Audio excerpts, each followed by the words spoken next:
It's odd to me that if you think everybody sets goals in their life, business, you want to lose weight, exercise more, you want to quit smoking, get rid of bad habits, look better, be more beautiful, slimmer, sexier, all this stuff.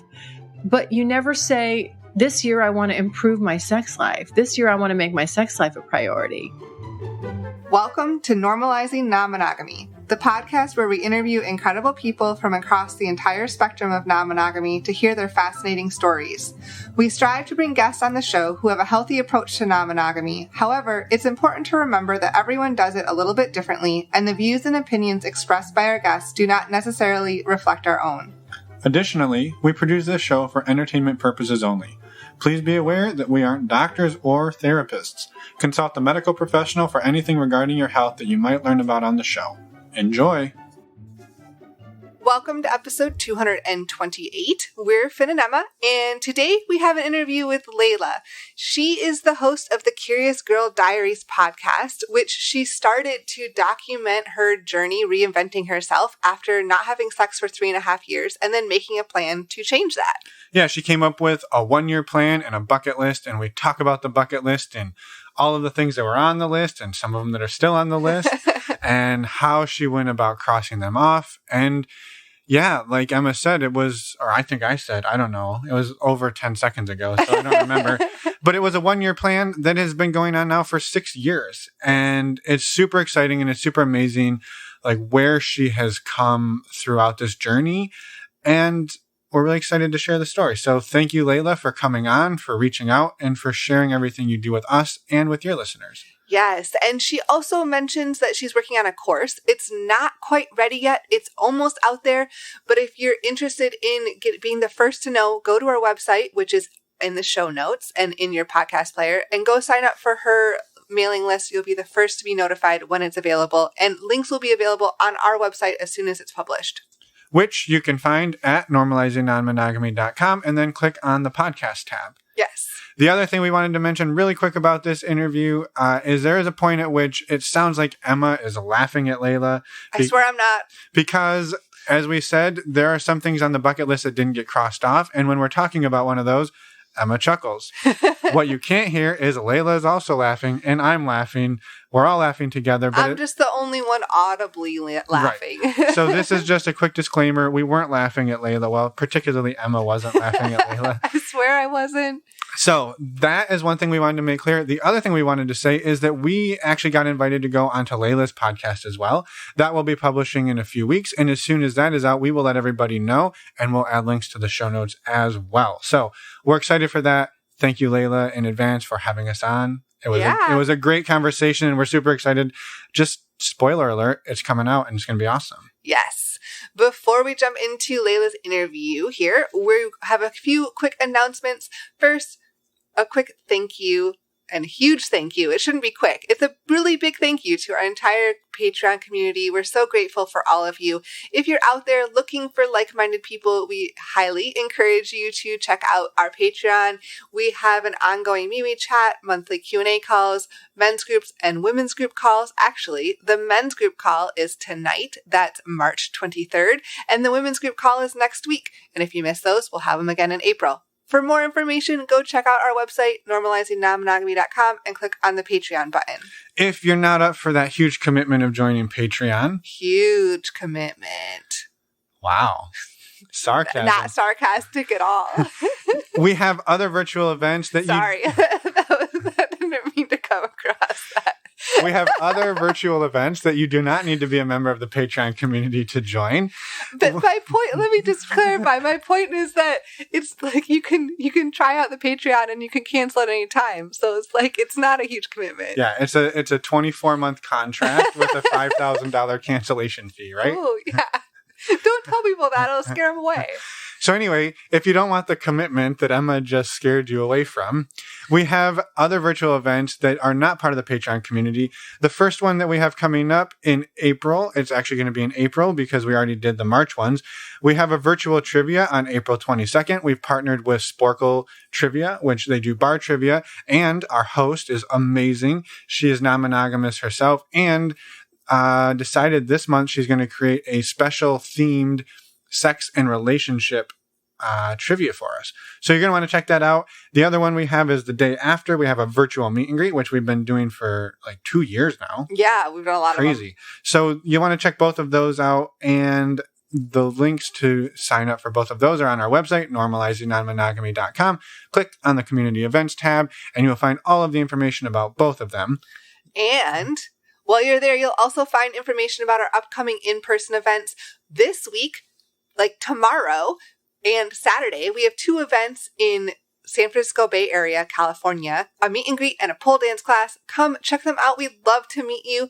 And next week, we actually have 2 events in San Diego, a meet and greet and also a play party, which is an improv event in the park. A different type of play. Yes. The art of play. Yes. With somebody we met at a conference a couple of years ago, and it's going to be amazing. We're super excited about those. To learn more, head over again to our website, normalizingnonmonogamy.com. Click on the community events tab, and you will find the information there for the in-person and virtual events and Patreon. Yes. And while you're there, please reach out to us. You'll find the contact us button on the website. We'd love to hear from you if you want to come on the show, if you want to give us feedback. Just send us an email. We'll get back to you as soon as we can. Yes. And with that, let's head over and talk to Layla, and we'll see everybody on the other side. Let's go. Welcome to the podcast, Layla. We're super excited to have you here. We're excited to hear more about your story and get your story is already out there, but we're excited to get it out there for our people, our listeners, Right. and hopefully send some new listeners your way. So welcome. Thank you for being here. Thank you so much for having me. I'm super excited. I've already, sort of like scoped your stuff and, and your social media and stalked you guys a little bit. So I'm I'm super interested in you too. So I think this will be a fun episode. Awesome. Well, thank you for stalking us. We don't even get offended by that anymore. I don't do it in private. I'll just tell you. Yeah. All right. Yeah, right? Excellent. Excellent. Honesty. I take the creepiness out of it. Right. Yeah. Yep. Exactly. Well, do you mind starting by just introducing yourself at whatever level you're comfortable with? Sure, absolutely. My name's Layla. I also have a podcast, Curious Girl Diaries. It all kind of started back, about 6 years ago, where I had found myself in a situation where I was 3.5 years without any sex. And I just kind of woke up one day and said, what the fuck am I doing? So I do swear. So if you want me to tone it down, you can let me know. Nope. Tone it up. It's totally fine. It's totally fine. And I really literally I had that moment in the mirror, in the bathroom. I was just like, what are you doing to yourself? This is ridiculous. You are wasting the pretty girl. So you need to stop this right now. We need to turn this around and get out of this because this is unhealthy. And so very quickly I just took kind of my business know-how and I attacked my dry spell problem the same way I would any sort of a business problem where I'm like, well, we got to measure and manage and have a plan and work our plan. And I did that. And literally within 10 days, I was, having sex with somebody, basically a stranger, someone I had just met about a week before. And from there, I decided that I really wanted to have fun with it and make it kind of a project. And so I created a sex bucket list and I devoted a year to kind of, I don't want to say going crazy, but just knocking things off my sex bucket list, exploring all the things that, I really wanted to, that I found erotic, exciting, hot. Didn't matter what it was, I was just going to go for it, be open-minded, see where it took me, find out who I was at the end of this year trial. But my assumption at the time was that I was just going to plop right back into my normal life as I knew it, back to vanilla. And that was going to be that, I was just going to wash my hands of it and off, that would be it. Well, here I am 6 years later. So obviously it stuck. But along the way, too, I decided that I wanted to document everything. So, hence the podcast. I did start with a blog. I thought I was going to be a blogger and then do a podcast just kind of talking about sexy things and blog about my actual sexual encounters through the blog. But as it turns out, that was very painful year one to try to make myself blog because I feel like I'm a terrible writer and I do feel like I have the gift of gab. So I just said, screw it. I'm going to go with, we're just, it's all going to be verbal here. We're just going to document everything through the podcast. So yeah, we can understand that. Yeah. Solid choice. We may have done something similar with a separate project one time. We're like, we're going to do a travel blog. And then, nope, that went out the window after like 2 posts that take like 3 weeks to write. Totally. And you're like, no. Isn't when you just don't have the gift of writing, sometimes it's hard. I do not. And you know who I actually, who inspired me on the blog was a girl. I don't know if you're familiar with her, Girl on the Net. She was really my whole inspiration for this. Okay. Well, she's in the UK. She's an amazing writer and just has, I think, about 10 years worth of wonderfully written stories. And she documented her sex life. And, anyway, and I just thought, which that's my inspiration right there. You know, I'm going to write like her. Nope. No, not anywhere close. So I was feeling very self-conscious about it, but have no problem with my potty mouth describing to everybody, you know, in explicit detail about every encounter and all the fun I was having. And so the podcasting just seemed like a much better fit for me. Yeah. And it sounds like it's worked out pretty well. It has definitely. It's been a lot of fun. Yeah. Awesome. Well, so what happened? First of all, what happened that kind of sent you into a 3.5 year dry spell? And then what happened that morning you woke up? Like you kind of said, you just kind of like woke up one morning, but like, was there any sort of lead up to that? I think yes. So what led to that? It really wasn't intentional. It's just that I'm very type A and I've always been an entrepreneur my whole life. And so I was just really, really had my head down, working really hard in my business, was doing very well. And I can just get hyper focused but I really loved what I did. And that almost kind of became like my lover. It was like my porn. Like I could sit up late at night at my desk, you know, doing what I was doing, working because I loved it so much. You know, it's like I had to look, you know, I just had to look at it and be involved and do it. And then I kind of started realizing, you know, I don't know if this is really healthy, but anytime someone would try to ask me out or want to get something going or, you know, I had zero interest because my belief at the time was, no, that's going to take away from what, you know, my focus, and that would be bad. And I don't want to do that. And so by accident, you know, years start piling on. And then I think the catalyst for changing it was just being around a lot of my friends and seeing them involved with their partners and in relationships and starting to notice, you know, the intimacy and the physicality, the subtle stuff, not watching them doing anything, but just, you know, just seeing that stuff. And I kind of, it just sort of, I don't know, it awoke something buried deep inside me. I was like, you know what am I doing? Like, this is crazy. And I don't want to like poke my head up and be an old lady and be going, oh shit. You know, like that ship has sailed. Like, what did I do? So yeah, I just kind of snapped out of it. It was like, I don't know. It was like being in a little fog, a little celibacy fog. Yeah. Yeah. I can totally get that. You get hyper focused and the rest of the world sort of falls away for sure. Yeah. For sure. So you mentioned that how you kind of came out of that in the first encounter, the first week, but how did that go over, I guess, the first couple of months and your explorations? Yeah.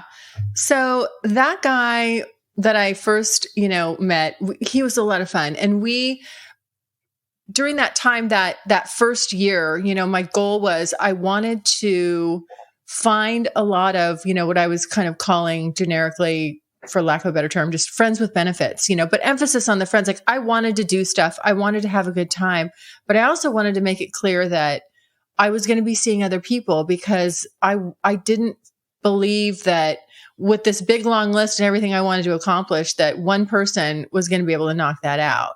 And I really wanted that year to be for me.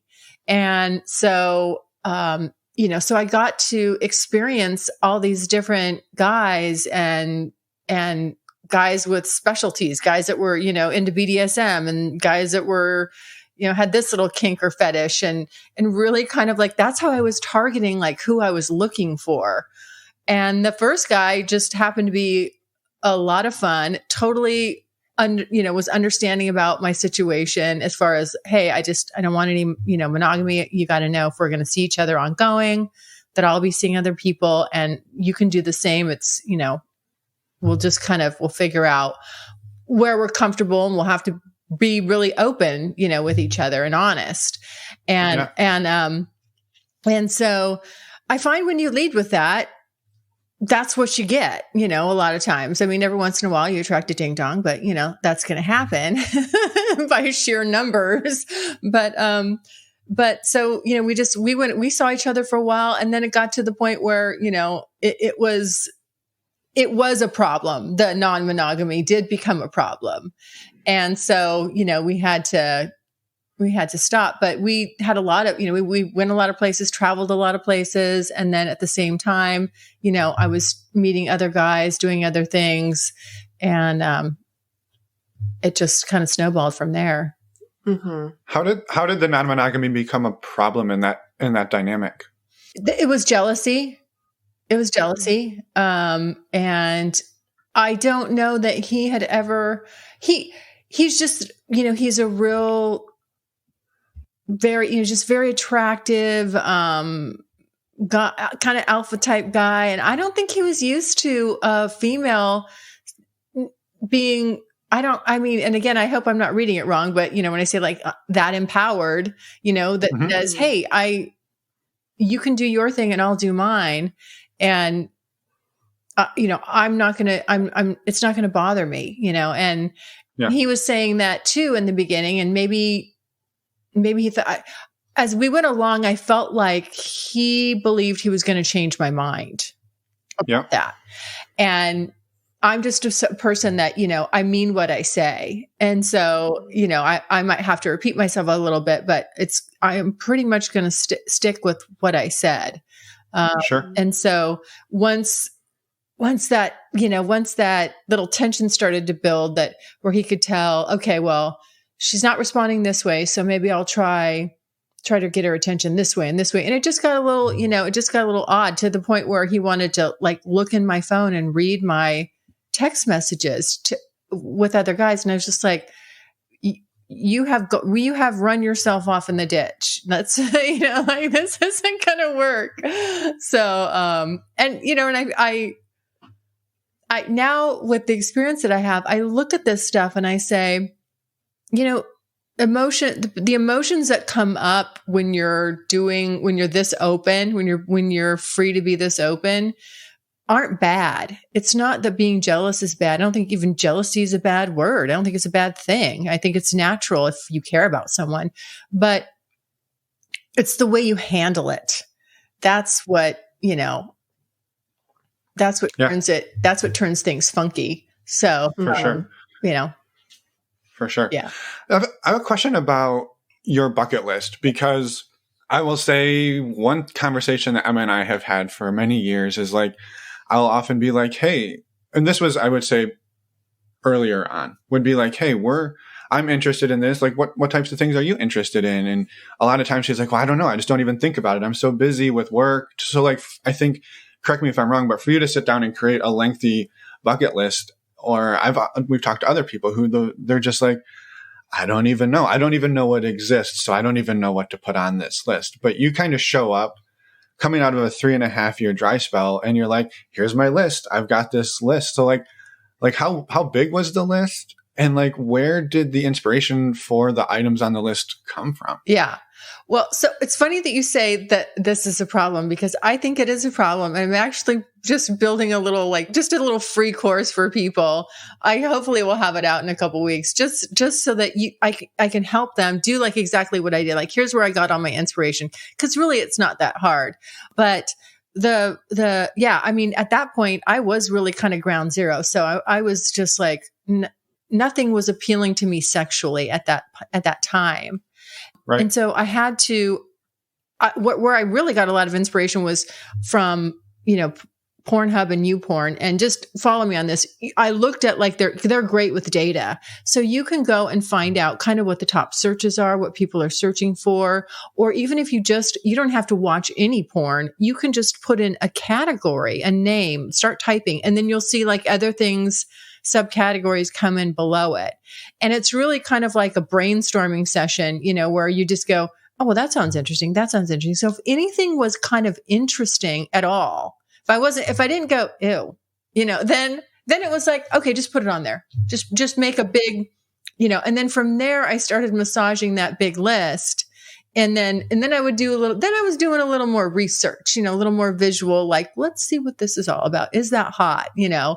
And the more it was interesting because I found that the more I kind of went down that road and sort of, I don't even know if you want to say like reset your brain, but just got my brain focused on that. Then all of a sudden it wasn't hard, like it was in the beginning. I was getting more creative and I was being more inspired and I was then noticing things, all around. Like, I feel like if you keep your mind focused on on the sexual stuff, you don't fall off into the great abyss like I did, if you just by, little things. And so I've kept my sex bucket list and I've modified it as I've scratched things off and added new things, because what I found is once you start, all these other doors open, right? Because I'm sure you guys know you'll have an experience where you're like, you didn't really know, you thought this sounded good, but it may have been a different aspect of that experience that really turned you on that you never really thought about before. And now you're like, whoa, I want to do more of that. Let's, and then there's little subcategories and offshoots and things like that. So once it gets going, there's so much. Yeah. Right. Yeah. I think what Finn described, I think was most pervasive very early on in our relationship.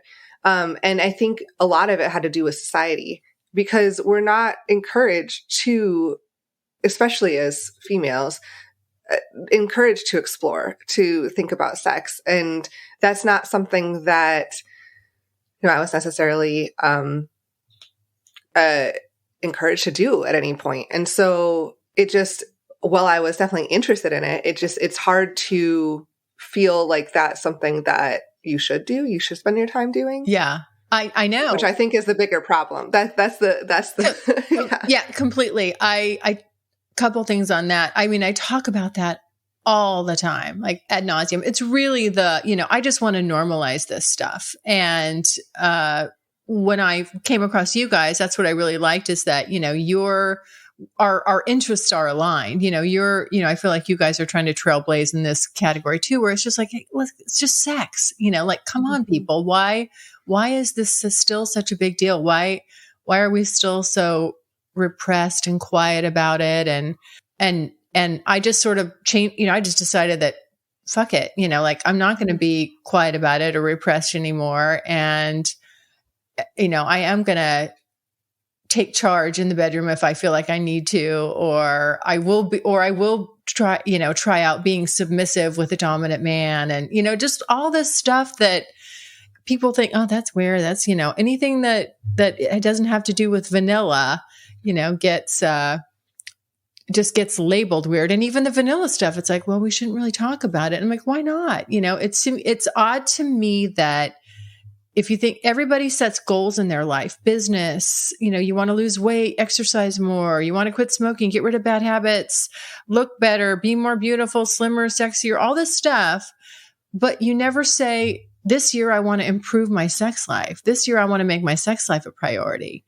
And it just struck me that was odd, because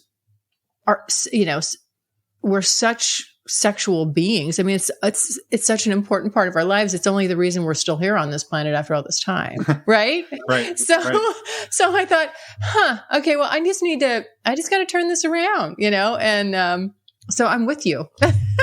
It takes effort and intention. Absolutely. And I think that's the thing that people, at first it may seem like a little bit of a turnoff, like, oh, do I really have to work at it? Yes, you do. Get over it. But it's very rewarding. Just put a little effort in there, and trust me, it really builds on itself. That's what I found. So once you start priming the pump, you're kind of, I don't know, you're always on, it's not hard. I don't get shut off anymore like I used to.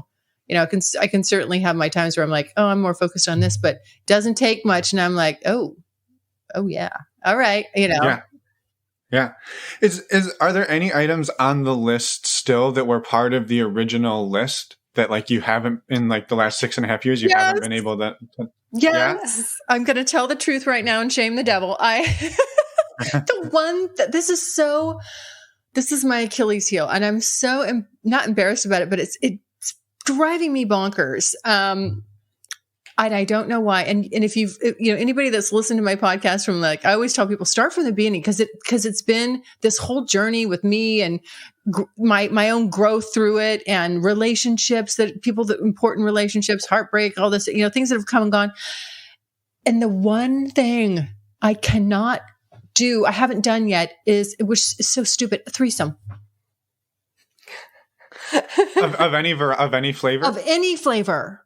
Of all the crazy stuff I have done, I've had my fist in a guy's ass, but I can't have a threesome. What is wrong with me? That's like running before you walk, Right. You'll get there. And when it happens, it'll be totally worth the wait. Well, wait, so have foursomes or moresomes happened and just like No. 3 is the unlucky number? No, it's never been beyond a twosome. Okay. In any capacity. And I don't know. I've tried, and every year I say, this is the year. And so again, I'm like, this is the year, but I do actually have some really good opportunities. So and I'm feeling more comfortable with it. I don't know if it was that I was uncomfortable or I would nitpick. I would nitpick one person or the other, it seems like. And I always, maybe because I'm having a thought here. Maybe because I was always having such great sex with my partners that I just, I was like, it was easy to say, okay, this isn't my total ideal. So no, and it's so great over here, just one-on-one, with all these different, with this person or that person. So why, it's not like I have to make any concessions. Yeah. Yeah. If it's already great, then why? So in some ways, like why run the risk of like bringing somebody else or multiple other people in and throwing the whole thing off? Yeah. I do have an interesting story though, because I was with a guy that really, we had a lot of fun. We went to sex parties and just, I called him BE. I called him, every guy I give, I do everything anonymously, and every guy I give them a nickname, and his was BE, which is the boyfriend experience. And because he was totally like that, but he was bisexual, and he also, was exploring, was exploring on the side and stuff. And we had said, oh my gosh, it would be so great since you're bisexual, let's find a guy, because I've always wanted a male. I mean, I want 2 men on me. Let's just be honest here. Like I want all that attention on me. And so, I was like, this will be great. And then we ended up meeting this couple that was really, just beautiful, like a beautiful couple. And I thought, okay, let's do, we were kind of flirting and all that. And I thought, okay, we're going to go with them. And then when we made he said, let's make a plan. And I said, could you do it this time? And I'm like, you know what? I'm not available. Why don't you go ahead? I sort of like sneakily kind of was like, no, don't worry. Just you go ahead and do it. Like you can go be with them and tell me all about it and get me excited and tell me all the details. And then we'll schedule another time. And I just never, he did do that, and it was hot to hear about it. And I loved getting all the details, but, I don't know. I just couldn't do it. And so that didn't work out. And then I just kept kind of trying along the way. And every time somebody would get me to that point, I'd be like, I'd find an excuse not to. Or like, well, she's hot, but he's not, or, like I was, I don't, it's maybe I'm being too picky. Maybe, you guys have some advice for me on that. I don't know. Like, do you have to be equally attracted to both people? My advice is actually to do exactly what you're doing. Be picky, because part of our problem early on was you kind of get into this mindset that like, well, this could happen tonight, but it might never ever happen again. So like, well, we should just go for it, power through. It doesn't matter if somebody's taking one for the team or it's uncomfortable. And then we would find ourselves in some really uncomfortable situations that we wish we hadn't gone through with. And so I think as we've gotten more experience, like being pickier has really been critical for us to like continue enjoying it, because there were a lot of times where like, if we like look back through, like coming out of these experiences, be like, why are we still doing this? Because like they were not good experiences. And so I think being picky and holding out for that experience, I don't think that's a bad way to go. Yeah. That's my 2 cents on it. Yeah. Yeah. That'd be my advice as well. Is just, it's okay to wait. And I mean, at the same time, I can also understand where it just maybe causes some anxiety. And so it's easy to keep pushing off. Yeah. And so I think if the opportunity presents itself, really just evaluate, like, am I pushing this off because I'm scared and like it makes me a little anxious and I'm nervous, or is it because I really don't want to do it? And asking yourself that question can be helpful too. Yeah. I mean, I think there's a little bit of anxiety in there. I don't think it's that I don't want to do it. I also think there's a little bit of fear, like, what if I flop at it? There's a lot to coordinate. I know men. I really know men. I feel like I'm a good lover, no, but I'm like, how's that going to translate to a woman? And I'm like, oh my God, what if I'm bad? And I don't really know if I want to go down on her. And, I mean, I think initially I'm like, no, but she can do it to me. Of course, I'm like being selfish. And I'm like, please let's have all the attention on me the first time, please, so I can have my ideal experience. I think another important piece of advice too is if you do, decide to do this at any point, make sure expectations are set up front. Yeah. So that's like, such a big game changer, so that, hey, I'm nervous about this. I put the awkward out there. Yeah. Because it is going to be awkward. There's really no way around that. There's going to be awkward moments, and calling them out and saying like, okay, well, I'm not sure about this, or I'm a little nervous about that, or I want to do this, and having those conversations ahead of time make them go so much smoother than not having those. Yes. Yeah, for sure. Yeah. I think I agree with that for sure. And so part of your bucket list, or maybe was part of the bucket list, but you haven't explored necessarily your sexuality with women or other genders other than male. Is that, did I catch that correct? That is correct. Yeah. I totally would love to. Like, I just haven't, it's all hot and erotic to me. Like when I can watch that porn and I can or just play something in my mind and have it be a big turn on. I just haven't been able to bring it to light yet. Yeah. Yeah. Hey, it's only 6 years in. You got plenty of time. I know, but I feel like I wasted 3.5 years. So I'm just like, maybe that's part of my pressure. It's just like, geez, you were burning daylight, girl. You need to get after it. But yeah. I'm curious. So you kind of, when you stopped your 3.5 year dry spell and kind of jumped into dating, you were upfront about being non-monogamous. Had you been non-monogamous before your 3.5 year dry spell? Or when did you kind of learn about that? Well, let me think about that. I'm saying when I was in a relationship with someone, I was always monogamous. And it never even came up to not be. When I was dating, when I'd have just stints of dating casually, then, I don't know since you're not in a relationship with somebody, would you consider that non-monogamous? I don't really know where the line is, but I was always open with guys I was just casually dating that, hey, you can do what you want and I can do what I want. And I always, if I wasn't set on one person, I always just found that worked well for me.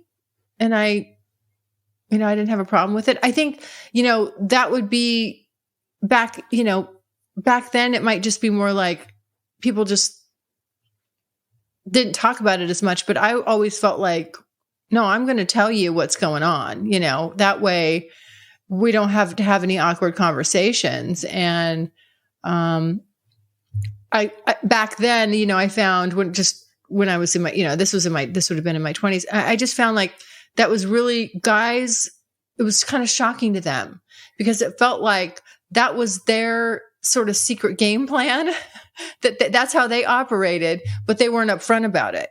And then when, you were upfront about it, they kind of didn't know what to do with that. It was like, oh, okay. And then they really, then they were really interested. It seemed like, and I don't even know if it's because they really liked me or just, they were like, how can it be? Like that she's not falling all over herself to just be with me. Like, like everyone else is trying to lock it down. And she's just like, nope, let's just have a good time. And and we'll see each other when we can. And you can be Wednesday guy or whatever. And so throughout the 6 years, have you found yourself in a situation where you're like, this experiment's gone on long enough. I found the one, and we're going to sort of lock this down and end it and just sort of. You mean be monogamous? Yeah, be monogamous with this person, and we're gonna go on this journey together now. Oh, I have had that happen with partners. Yeah. Mm-hmm. But except that I now know, my assumption in the beginning was I was going to do this for a year and then I would just return to the person I was before. But that person really just doesn't exist anymore. I mean, there's so much that, like I've changed and grown and my mind's expanded and I'm like, oh, this, just everything that it's taught me has been amazing. And I now know that my preference would be in a relationship would be to be non-monogamous. And, and I do have, one partner that, I think I'll probably end up with, but he's totally fine with, he likes it, he's into it. And he doesn't go out and really do anything on the side, which he can. But it's a big turn on for him. And we have a little bit of an age difference. He's a little bit older. So I don't know. He really, it's interesting to understand when somebody really cares about you that they want what's best for you. So it makes him happy, that I'm happy or that I can go out and have great sex and he doesn't bother him that I have other relationships. It's just like, you reserve the love relationship for one, that one person, that's like your primary. And, and the rest can be really great relationships with great people. It's just, you kind of have one person that's the one. Yeah. Yeah. Do you mind describing what your relationship structure is right now, just to kind of provide context? Okay. So right now I moved from California to Florida back in the summer. And I really kind of threw a wrench into one of my big long-term relationships. And we're just trying to we're sorting it out.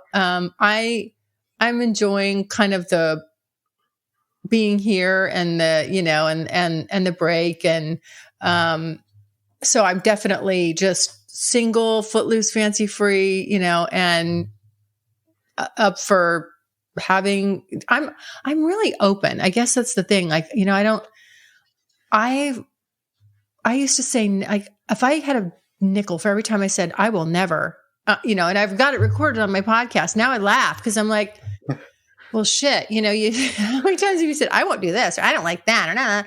And then it turns out it'll end up being my favorite thing. So, one of the things learned from this whole experience is just like, you know, just stay open-minded. You don't really know. I mean, and I'm open to all, I'm really open to all things, relationships, you know, however casual or however serious, you know, I'm not scared by anything. And I won't ever feel like, I don't think I'll ever feel like I'm pigeonholed, you know, like people say, I don't want to get locked down or that kind of thing. I'm like, well, if you're with the right person and you're allowed to explore together and separately or whatever you two agree on, then you should never feel like that.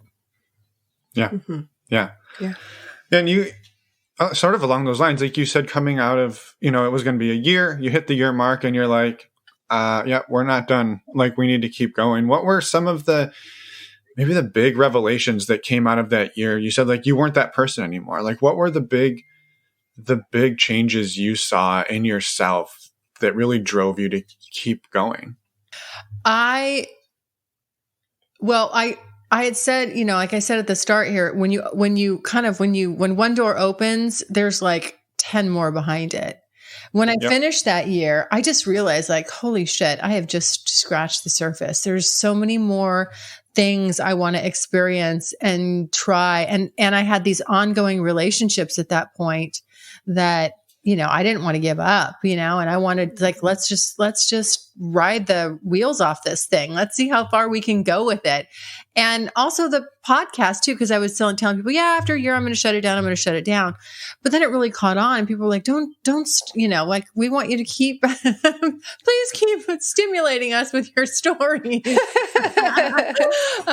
So I wanted to keep going with it. And you know, as long as I'm enjoying it and have a good time with it and getting something out of it, then I'll just keep, you know, going. I mean, I assume at this point, my desire for fun, interesting, non-vanilla sex with multiple partners is going to continue. It's stuck. Yeah, it's pretty much stuck.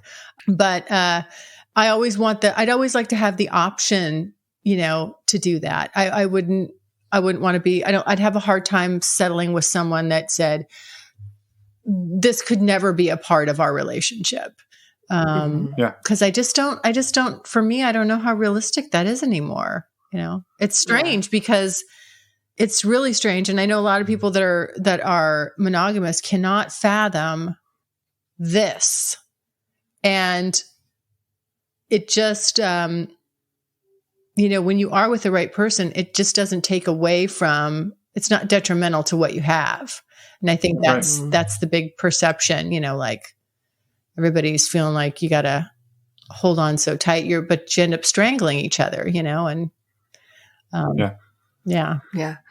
Have you come up against any challenges like in this time? You said like the first guy ended up getting. You stole my question. All right, you go. No, go for it. Right. Yep, it happens. So yeah, like the challenges along the way for you, like that first guy you said got a little jealous. Like, have you seen that? Well, and obviously not having a threesome. Yeah, well, if that's your biggest problem in life, good for you. Yeah.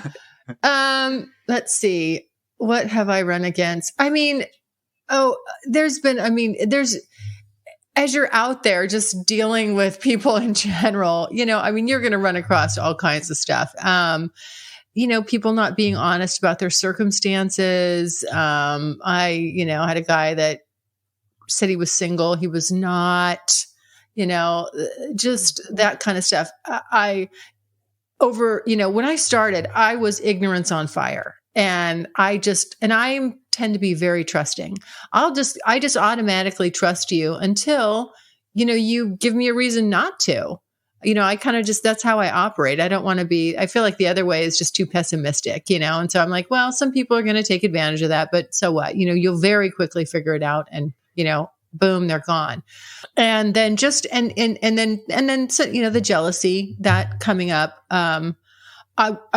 when that happened, I was really disappointed and, you know, it hurt my feelings because the way he was acting, you know,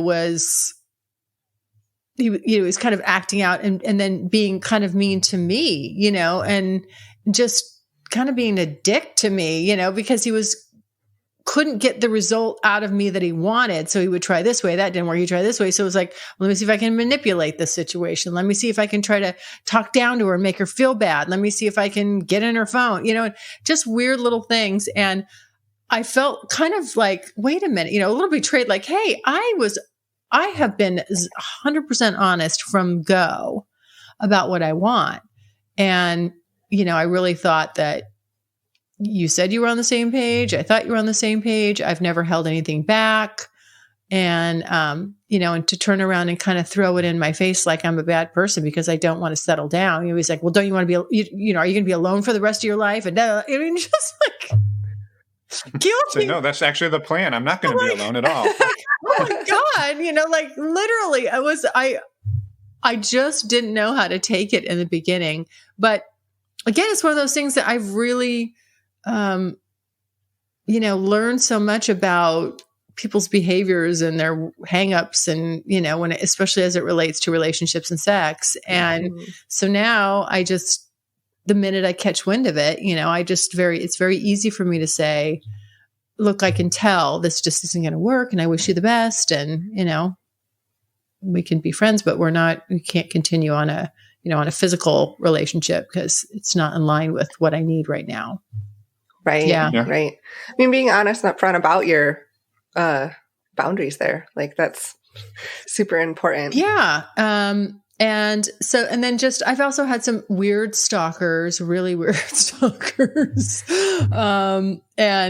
And people will, and I feel bad, you know, when you meet someone and you're seeing them and it's new but all of a sudden it's like, they feel that they're very much romantically, you know, stuck on you and you're the one, and it gets kind of smothering, and, you know, and it's a fine line. And again, it's like, I look at that stuff and I go, you know, that's just how they feel. And I don't try not to make them feel bad. I mean, and I am appreciative always when someone's honest with me.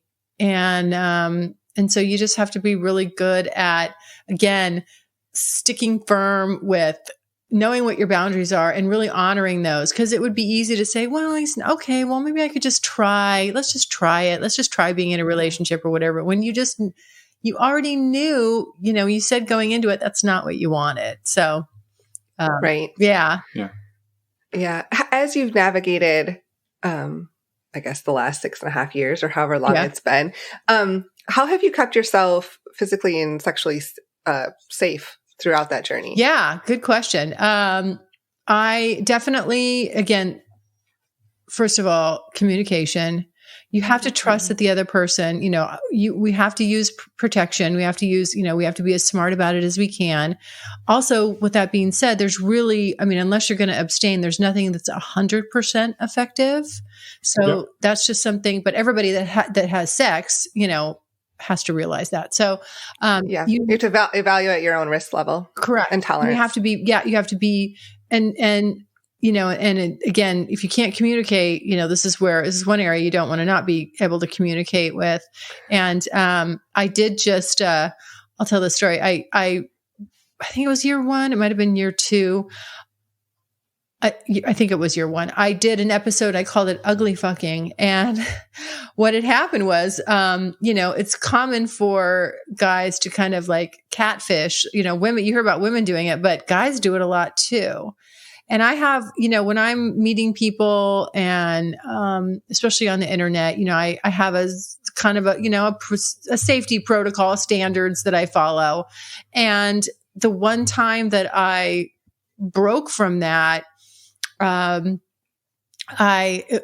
totally regretted it. And I talked about it on the show because I wanted to, you know, have it be a warning to people. You know, I usually like to talk to somebody on the phone, hear their voice, or, you know, and then meet them for just, you know, for a coffee or something casual where there's no expectation that meeting is going to lead to sex. It's just, you know, let's just show up. Let's just see if there's chemistry. I don't expect anything from you. You don't expect anything from me. If we don't like each other, no big deal.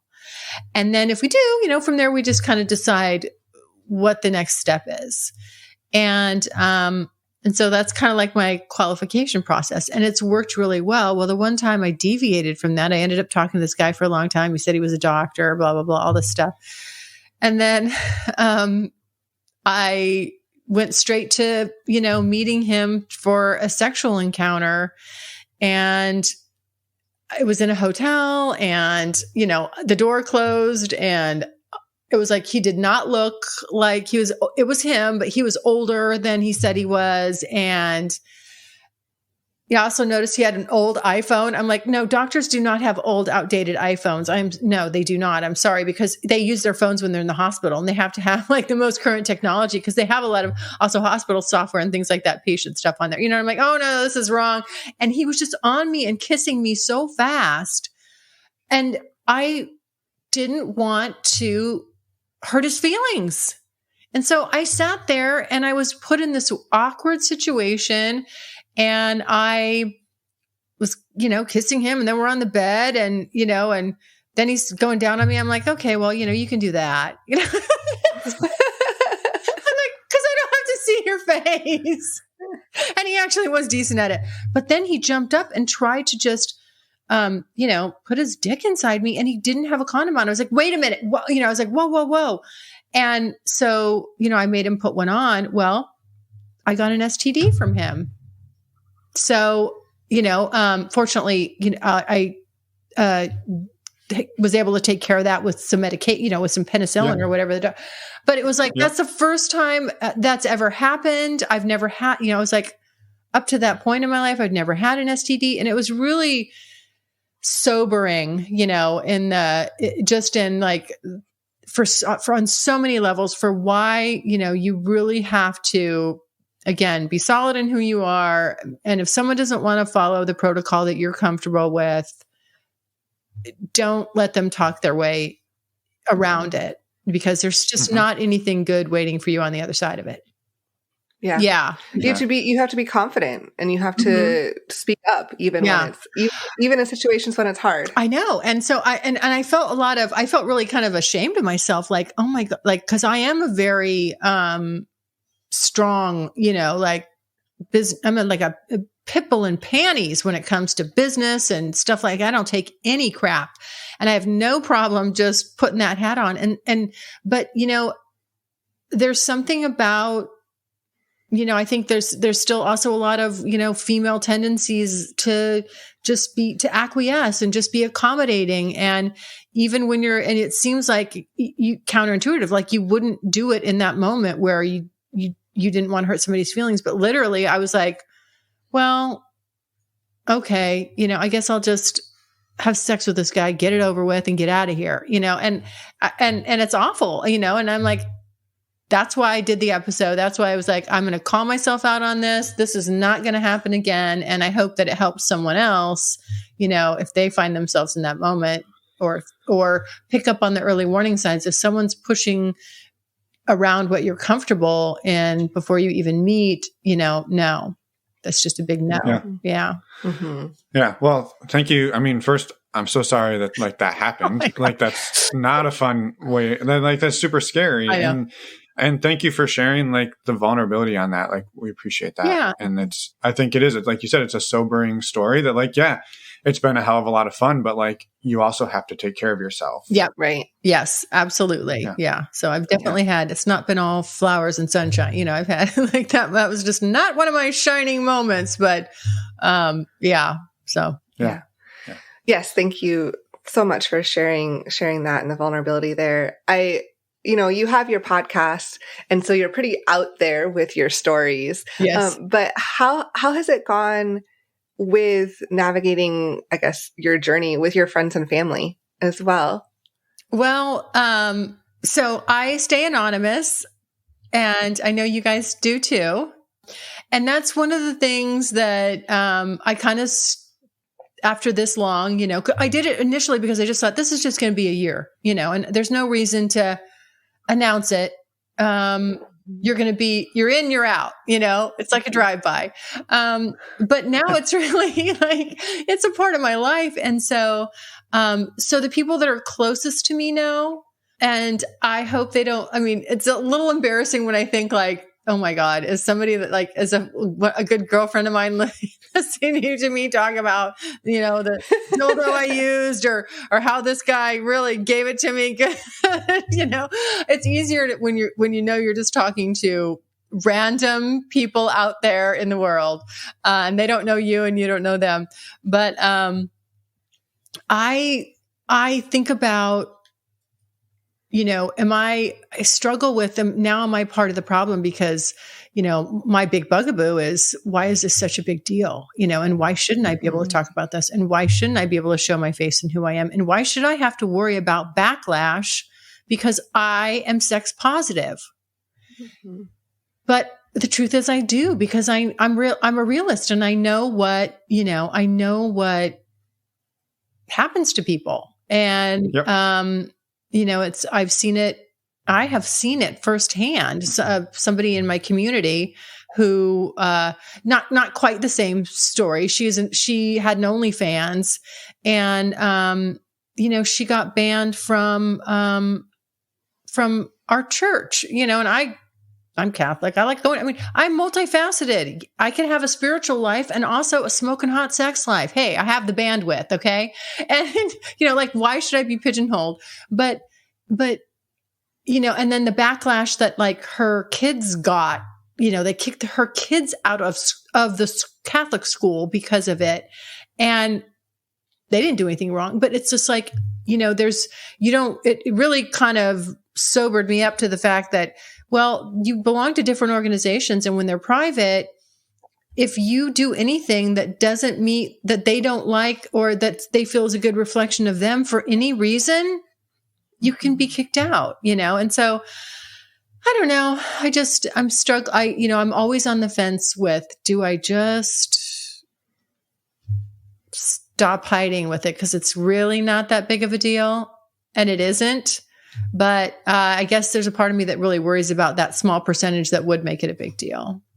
Yeah. It's totally understandable. And we get that battle 100%. Yeah. You know, it's baked into the name of our podcast, is to normalize it. And we keep a layer, of anonymity. And so we understand that as well. Yeah. And I think like expressing the like amount of gratitude we have for people who are completely out and open, and they share, like, it takes, I mean, for some people, I think maybe it takes less courage because for them, it's not that big of a deal. But for some of us, it's a harder barrier to cross. Yeah. And I totally respect that. Yeah. And understand that. Yeah. So everyone's situation is a little different. Right. Exactly. Yep. Totally. Yeah. And everyone can handle it however they want to. Yeah. So I don't want to like harp on the list, but I have a question about the list. Go for it. Yes. So in terms of like, you kind of went through this, like just brainstorming, like we'll just throw a whole bunch of stuff at the list and see what happens. Was there anything on the list that you kind of put on there and you were like, you know, I don't know, we'll put it on there. And then it like blew you away and you're like, yep, that's now like, that's going to be cemented in the list for forever, versus like something that you were like, I have to do this. This is going to be the most amazing thing ever. And you did it and you were like, well, that was a bit of a letdown. Yes. Yes to both. Okay. So the first thing I thought that was going to be, that I just thought, I'm just going to experiment with this. I just want to try it. I wasn't really like passionate about it. Or, you know, I just thought I'm going to do it because it's kind of in vogue right now. Let me try some BDSM. Mm-hmm.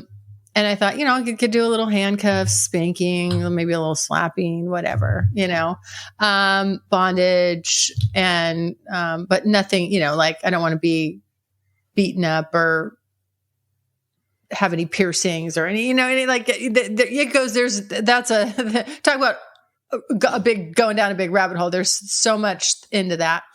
And, you know, and I really misunderstood it. I didn't understand it. And then, so I found a guy that, I wanted somebody with experience to help kind of lead me through it, you know, and show me some things. And, as it turns out, it is like, to be submissive with a good dominant is my absolute favorite thing ever. It's just blown doors off of anything and everything I've ever done.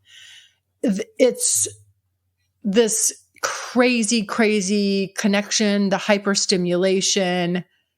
And I always thought, I'm a type A, I run my own ship, I'm not submissive at all. I really thought I was the opposite of that. And what I realized is, yes, that's outside of the bedroom. Yes. Inside of the bedroom, when I'm with a man, I want the man to be a man. Like, that's my big thing. And so I just, yes, it's the best. So that was something I never saw coming. And the relationship I ended up having with that person was amazing. Lasted 3.5 years, and, just incredible. The one thing I thought that I'd really be into was, and I don't know why, but I just thought, I'm going to love this. I'll be in my element, was like going to sex parties. And, cause I thought, I do have this sort of like, I don't get shy. Like, I don't mind eyes on me. I've said before, like, put all the attention on me, like I do like that, it makes me feel good. And so I just thought I'll love to go to these sex parties and with a partner and meet random people and touch and do whatever is comfortable. And this will be hot and exciting. And what I realized was, it's not like an eyes wide shut type of thing. I mean, that's what I really thought. I really thought it was going to be like that. And then you roll up and it's really just normal people, and it's not a Hollywood set, it's not big and beautiful. And I mean, you can search out events like that, but you really have to search them out. Just the average stuff, which there's nothing wrong with,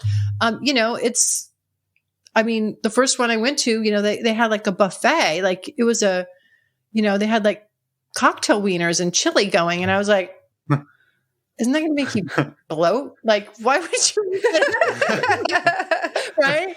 Yeah. Am I at a sex party or a Super Bowl what I'm party? talking about. Like, we do not want to. Like, I don't want like a burrito belly. Like, this is no chili.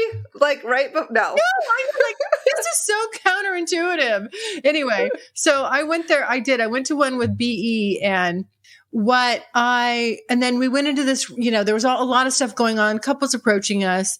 And then we went into this one room, and people were just having sex everywhere. They weren't having sex with each other, just having sex with their partners.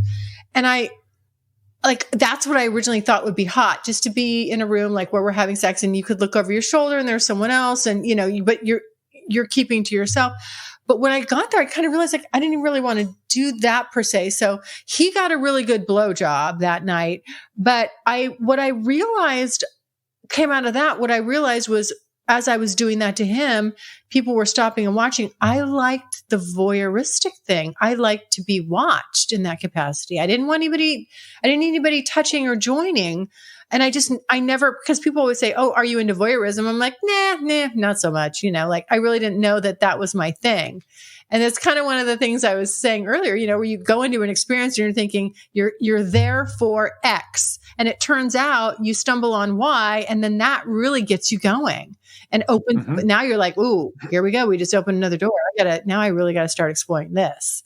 So yeah. So the voyeurism stuff, that kind of took off. That I like to be watched with a partner. Yeah. Yeah.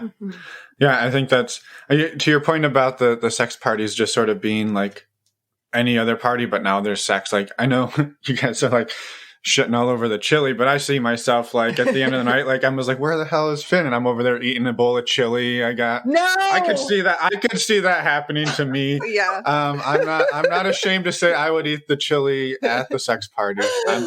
Maybe towards the end of the night, if I'm in recovery. I don't know. There's a quote in there, something like, don't eat sex party chili, or why you should, it's like, or maybe how we start stereotyping certain guys. Okay, no, he's a sex party chili eater. We avoid those types. Maybe that's what's going on. I've got a reputation. There's just smarter foods to have at a sex party than other foods. I understand. I'm saying like as a recovery food, there's a lot of good protein and energy in there. It's heavy. I mean, you just exerted yourself, assumedly, right? Like, why? I mean, why not? Yeah. Can we eat clean? Sure. That seems more into like the chili seems counterintuitive. It's like, let's have some great tasting, healthy options, you know? Like, I don't know. Maybe that's the California girl in me, but yeah. Now I'll never eat chili at a sex party. That's right. This podcast ruined it for me. I'm sorry. I know. I'm going to have to, I don't mean to, I don't like to shame anybody, but I might have to raise an eyebrow to that. Yeah. Well, I'll recover. Eventually. Go ahead. Well, did you have a follow-up question? Well, no, I was just going to say too, like to your point though, about being sort of type A in your business life and then really leaning into the submissive side in the bedroom. I think that's something we come across somewhat often. And it's a fairly common, like, you know, you hear like the businessman who's like, just like a hard ass and, you know, CEO of this huge company. And then, and at night he likes to go and get like tied up and whipped by a dom. And like, it's sort of like, the shift of like, hey, I have to be this person in this world. Yeah. But I don't want to be that person all the time. And so like sex is a place they can go and like let go of all of that power and control and just like give that up. So I think that's not super uncommon. Yeah. Oh no, I know. But I didn't, again, you know, you think about those ideas and concepts as they apply to other people. And right. Sure. Right. I wasn't judging it. I just like, well, that's just other people. You know, I absolutely did not see myself with those characteristics, but my dominant did. Like he saw it right away. And I was like, I don't get it. But, you know, I mean, he did, you know, he got it. And so, luckily enough, like I was able to find somebody excellent, you know, in a sea of, there's a lot of fake dominance. They don't understand what it's about. They don't understand that it's about rules and boundaries. They don't understand that the submissive's in control. And, you know, there's a lot of wingnuts that can gravitate towards this area because, you know, they feel like it's just getting a woman to serve, you know, and that it's just, it couldn't be far. I mean, like the memes and stuff you see on whatever, you know, that are out there, that's really just a very poor representation of what it's about. So you kind of just be open-minded. That's what I tell people. Just be open-minded. Yeah. I imagine that through your journey, you've had quite a few, I guess, maybe fun experiences that maybe didn't go quite as planned. So I wanted to see if you could share one or two bloopers that you've had just to show that maybe sex or even just relationships doesn't have to be all sex. Doesn't necessarily go as we always want it to. Yeah. I gotcha. Okay. Well, along with my experimentation sexually, of course, I'm now experimenting with different types of sex toys and all this kind of fun stuff. And at the time, my dominant wanted, you know, was like helping me pick stuff out. And he said, you should get a butt plug. And, you know, and I was like, all right. I didn't really see the point, but again, I was open-minded. I'm like, you know, he knows he's been right about some things. So I'm going to do this. And of course, this is back in the beginning. Now I've got a whole set, you know, like how big do I want to go today? You know, like what am I in the mood for? But so in the very beginning, I just got like an extra small because I'd never used one. And so the stem was really small. You know, the little jewel was probably like the size of a dime. It was just super tiny. And we, you know, I was going to meet him. And so I was flying out to see him. And I took that with me. And, you know, we always had just long, great sex. Like, you know, we never had short, we would have quickies every once in a while, but usually when we had sex, it's like we were in it to win it. We went the long, you know, we took the long route. We took our time. And but, you know, very vigorous, being all these different positions. So, you know, I put my butt plug in and, you know, then we're done. I get up to go to the bathroom and, you know, I'm sitting on the toilet. I'm like, where's my butt plug? And I thought, did it come out? You know, because you're bent up, you know, I mean, you get, your legs are up, they're all over the place. And I thought, oh my God. And then I like reach around, it's stuck up inside me. And I'm going, oh, how am I going to get this out? How am I going to get this out? And it's a really odd angle, you know, the way I was like sitting on the toilet trying to reach around. I couldn't quite hunch, like do like a gargoyle hunch over and try to get it from the front, or, you know, or reach around from the back. And I just couldn't get the leverage on. I could feel it, but I just couldn't get a hold of it. Like get my knuckles, I could get my fingertips, but not all the way to where I needed to go grab it. And I'm like, oh my, okay, a few more seconds. I'm going to have to call him in a panic. Like, get this thing out of me. Well, I finally was able to, I don't know, somehow stretch. Thank you, yoga, you know, like stretch just a little bit farther in a really awkward position and get it. And I did, I got it out. And because every position, it's like, if I wasn't in the right position, it would kind of suck up more, you know? So anyhow, I got it out. And I was just like, okay, this one apparently now is too small. I no longer have a virgin anus. I have got to admit the truth, and it's time to size up. You know, and so I got more careful about what I bought, making sure that the stem, you know, and the jewel is big enough, like it's not going to get sucked up in there. So I wish somebody would have told me that. But, yeah. I had this image. I don't know if you're a Friends fan, but when Ross has to try to put the leather pants back on and he's sweating and he's in the bathroom and he's calling Joey and he's like, I can just see you like, it's stuck up in there. I can't get a hold of it. It won't come out. I didn't even, like, he's in bed, you know, in the other room. And I'm like, I didn't have a phone a friend. Like, who could I call right now discreetly to help me get a butt plug out of my butt? It's not supposed to be up in there, you know, like, yeah. So that's amazing. Well, I'm glad you got it out. Yeah, I know. Me too. Thank goodness. I guess this is just how we do life now. I just have this thing in me. I know. Oh God. I'm like, because could you imagine how embarrassing, like going to the ER? I'm sure they have. I'm sure they see it all the time. Oh yeah. But he would have been, he had long fingers. He would have been able to get it. But if I was, I'm sure he could have gotten it. But I just wanted to avoid the humiliation. Like, okay. Cause he would have laughed. I mean, I would have not heard the end of it. So I told him after the fact, but you know, I wouldn't have lived that down if he was the one retrieving it. So that's amazing. Yeah. Well, thank you for that. Yeah. And thank you for, I mean, all the conversation today. Like, we really appreciate it. And we wanted to give you an opportunity, first of all, like, if there's anything we haven't asked you about that you wanted to talk about. And second, to tell us all a bit more about your podcast and the work you're doing. And I know you've sprinkled it in throughout, but like, yeah, like, give it a good plug. Yes. Too soon for plug jokes?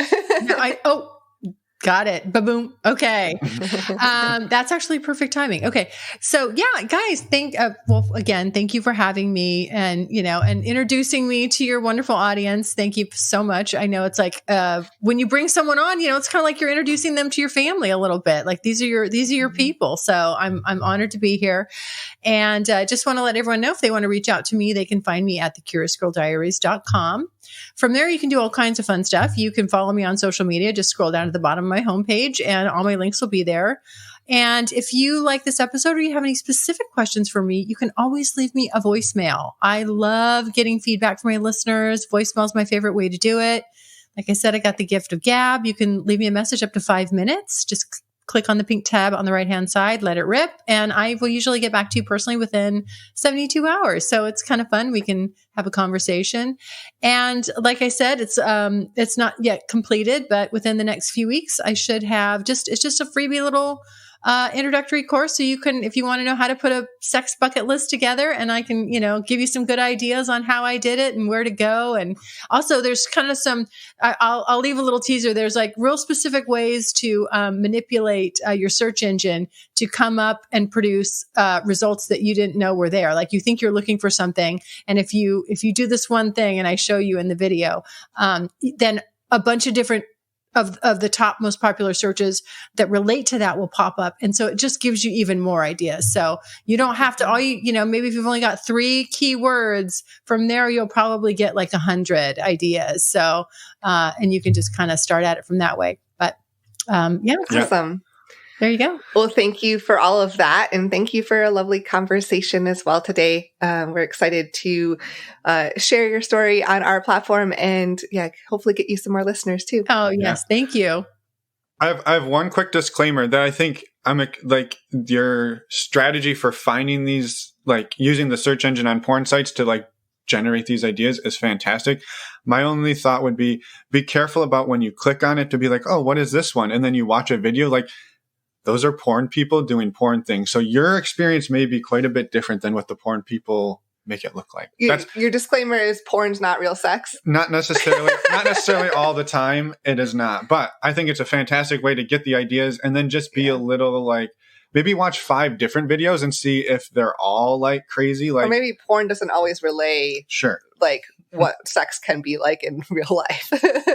That's true. And as a side note, again, if any of your listeners want to check out my podcast, the Curious Girl Diaries podcast, which again, you can link to it on my site or any major syndicator of podcasts. I have a 3-part series that's come out where I've been interviewing a ex-porn star he was a porn star for 20 years. And we go into depth about, what porn really is and what it isn't.